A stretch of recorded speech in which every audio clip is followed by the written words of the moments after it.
పిల్లలు కాదు చిచ్చర పిడుగులు, పలు రంగాల్లో రాణిస్తున్న చిన్నారులు.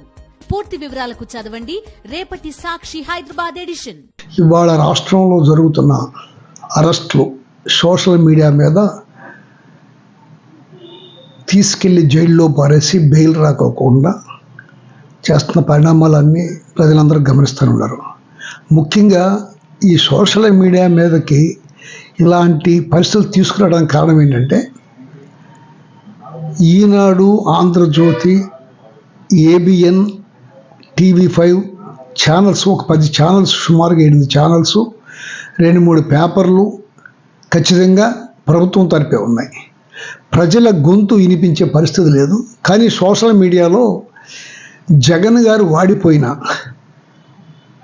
164 సీట్లు ఇప్పుడున్న ప్రభుత్వానికి వచ్చిన ప్రజల ఆదరణ తగ్గకోకుండా ఎక్కడికి వెళ్ళినా ప్రజలు జగన్ గారు అమ్మటం ఉండటం, ఆయనతో పాటు కలిసి నడవటం, మీతోనే ఉంటామని చెప్పి ప్రజలు చెప్పటం, కార్యకర్తల మనోభావాలు బయటికి తీసుకొచ్చే సోషల్ మీడియాని అణగతొక్కకపోతే ఇది ప్రజల మధ్యకి జగన్ గారు ఎంత బలంగా ఉన్నాడో అర్థమైపోద్దని భయం కొద్దీ ఒక కుట్రపూరితమైన ఆలోచనతో ఇవాళ సోషల్ మీడియాని గట్టిగా ఉక్కుపాదంతో మోపే పరిస్థితి తీసుకొస్తున్నారు.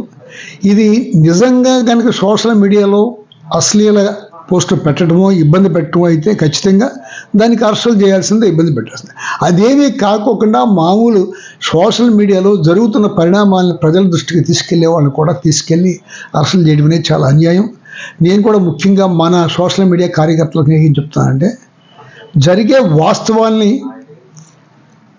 మంచి భాషతో చెప్పండి. అంతేగాని ఈ మధ్య నేను ఇక్కడ చూశాను, పరిశీలకులకు వచ్చిన ఆయన డిఎస్పీ గారి ముందు, సర్కిల్ ఇన్స్పెక్టర్ గారి ముందు కూర్చుని ముందు అరెస్ట్ చేసి తీసుకురాడని మాట్లాడాడు.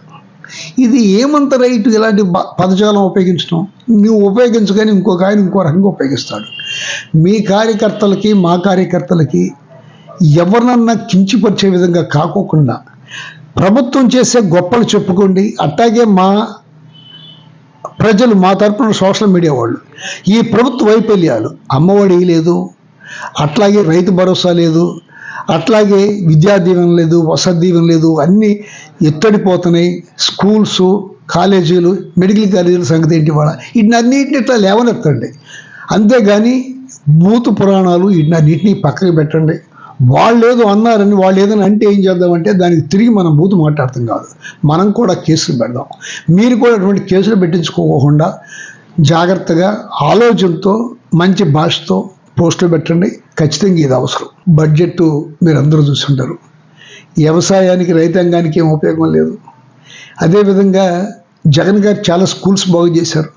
మళ్ళా ఆ కొన్ని స్కూల్స్, మిగిలిపోయిన స్కూల్స్ ఇంకా బాగు చేద్దామని కానీ, ఇంకోటి పేద ప్రజలకు ఉపయోగపడదామని కానీ ఆ బడ్జెట్లో ఏమీ సారం లేదు.